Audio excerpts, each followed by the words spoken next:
যে জুলাই মাস থেকে আয়ুষ্মান ভারতের কার্ড আমরা দিতে পারবো এবং তার বেনিফিট গোটা ভারতবর্ষে আয়ুষ্মান ভারত কার্ড হোল্ডাররা পাবেন।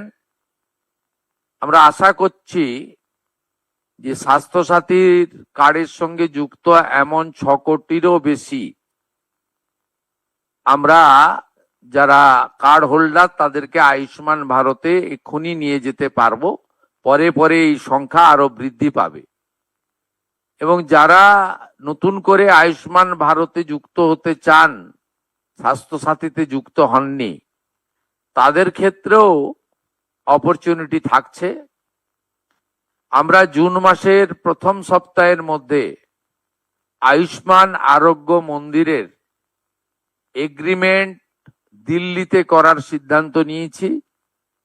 সেখানে পশ্চিমবঙ্গ সরকার এবং ভারত সরকার মন্ত্রী স্তরে, আধিকারিক স্তরে উপস্থিতিতে একটি ইভেন্টের মাধ্যমে বা একটি ছোট্ট অনুষ্ঠানের মাধ্যমে আমরা এটা করব। কারণ আয়ুষ্মান আরোগ্য মন্দিরের বেনিফিট শুধু পশ্চিমবঙ্গে থাকা স্থায়ী বাসিন্দারা নন, প্রায় 1 কোটির কাছাকাছি পশ্চিমবঙ্গের স্থায়ী বাসিন্দা কর্মসূত্রে পেটের টানে বাইরের রাজ্যে আছেন বা এডুকেশন নেওয়ার জন্য বাইরের রাজ্যে আছেন, তারাও এই সুযোগ পাবেন গোটা দেশব্যাপী।